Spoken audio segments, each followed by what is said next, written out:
on P-Funk North. Gentlemen, thank you so much for coming today. How was the show? Thanks for having us, man. It was a lot of fun. I don't know. We didn't get to go to the makeup tent, or should we be doing this already? Well, we're working on that one. That one's coming up soon. Cool. No, that's so, great. Thank you. Cool. Thank you so much. So why don't you guys tell us your band name, where you're from, and introduce yourselves individually. We are P. I'm just gonna let you do the whole thing. We're P-Funk. Funk. Oh wait. Okay. One more time. Can we run for you? Just kidding. We are P-Funk North. He has his own mic, but I pass this around either way. That was the way to do it. That's the way to do it. Gotta do it. I agree. Do it right. Just do it. Nike, right? Yeah. That's it. You know what I'm saying? Today we're sponsored by. No, I'm just kidding. But you can pay us if you want. Sweet. Your names and what you guys play.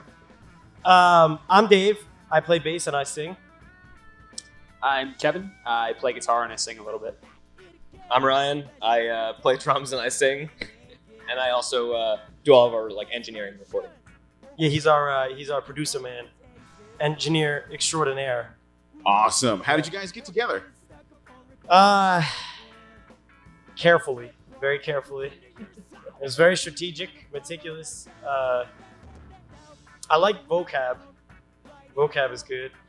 So I started this band almost 10 years ago, 2013 in North Plainfield, which is just what P-Funk North means. It means North Plainfield, P-Funk North. I grew up there and I always referred to it as P-Funk North. And got together with a couple guys, were jamming for a while. Met up with Ryan. He joined the band as our percussionist, auxiliary member, doing all the samples and the chimes and the shakers and the fun stuff. Then we were jamming. He was in another band called Experiment 34, and we had played a couple shows with them. They needed a bassist and a drummer one time, so we filled in. And then we were like, yo, we're going to steal Kevin. But as my girlfriend Amanda probably said it best, I think what realistically happened was Kevin was like, yo, I'm going to steal Ryan and Dave. I'm done. Okay. So that's how it went down. That's how it went down. Well, awesome. Okay, tell us a little bit about your influences and your writing process. So I play guitar. I'm mainly into grunge, 90s grunge, some metal, stuff like that. Yeah, flannel. Yeah, that's why I wore the flannel Alice in today. Chains. Yeah, I'm actually seeing them October 7th at PNC. I'm not supposed to plug other bands. Whoops. So yeah, I really like Alice in Chains. Jerry Cantrell, he's one of my favorite guitar players. And I've been playing guitar for I don't even know, since I was 11. So almost 20 years. Yeah. And yeah, now I'm here, and we're in Union, not Union City, we're in Union, New Jersey.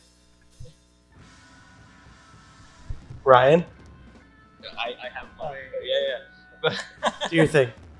Yeah, no. In terms of influences for me, I come from mostly a punk background, but I also am into pretty much some of the best drummers out there, the Police, the Rush, stuff like that. A lot of prog.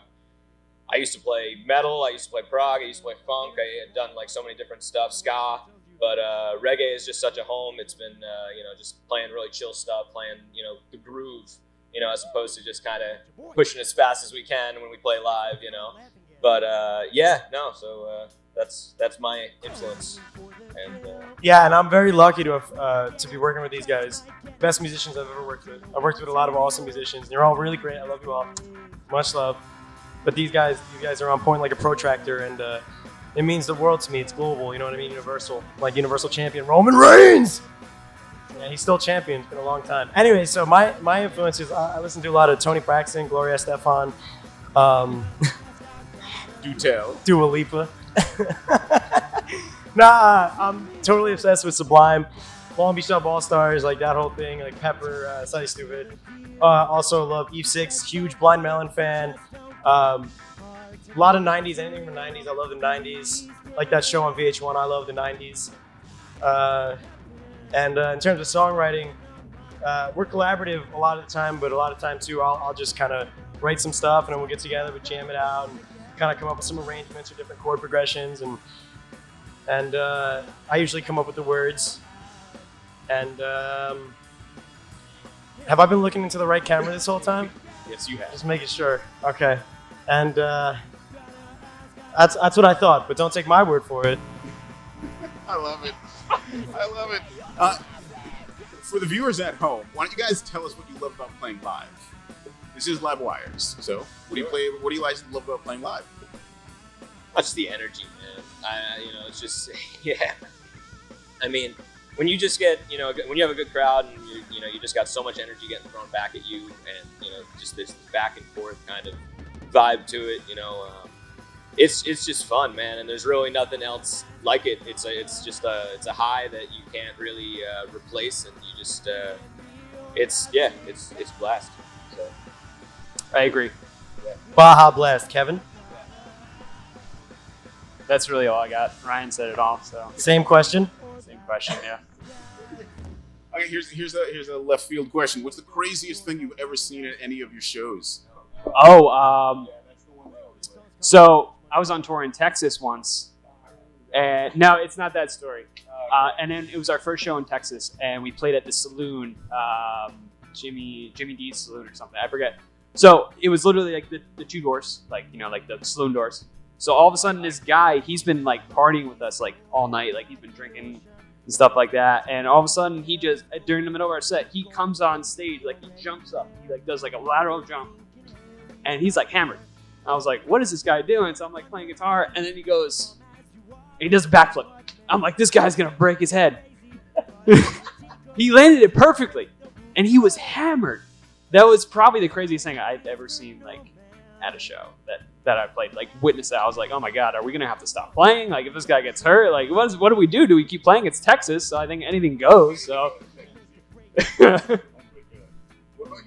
Ryan, you want to go because you had an idea? I have so many just popping into my head, yet none at all. It's very existential, and yet not at all.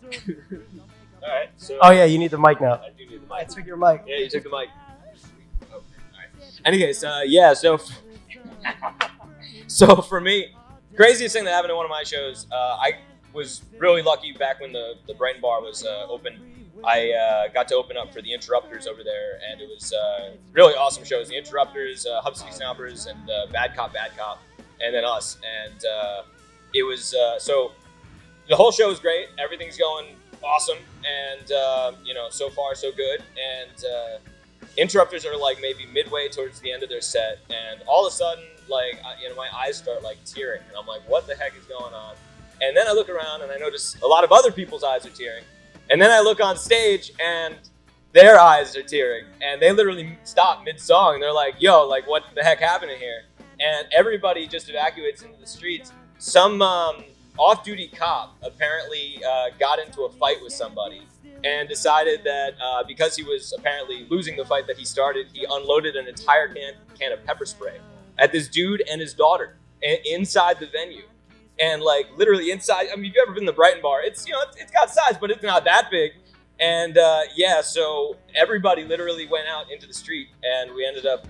They actually finished their set playing in the street of Long Branch, and played Family like right there with everyone just partying out in the street while the off-duty cop got arrested. So I would hope so. Yes. yeah, of course. So yeah, that was fun. Yeah, we've seen a lot of crazy things and a lot of crazy drunk people doing crazy drunk people things, and but I think one of my favorite things about playing live and just some of the craziest experiences have been we've been fortunate enough to like hang out with some of our favorite people, and like we may or may not have smoked marijuana with some of them. Like we were fortunate enough with the Whalers, with Aston Barrett Jr.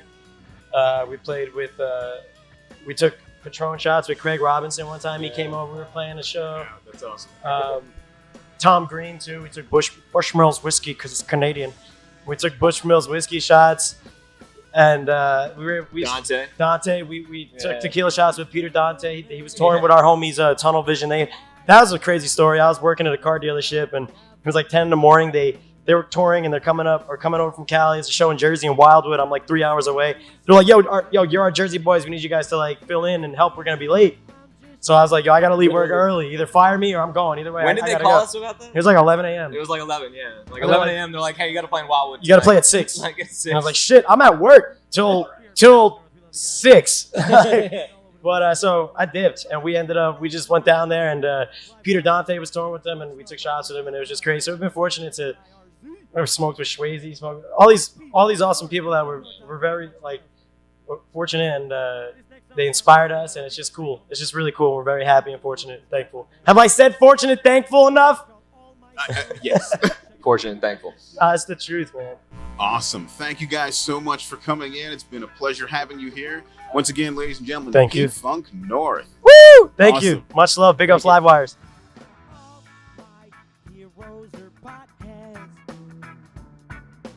All my friends are too. So I drink and drive.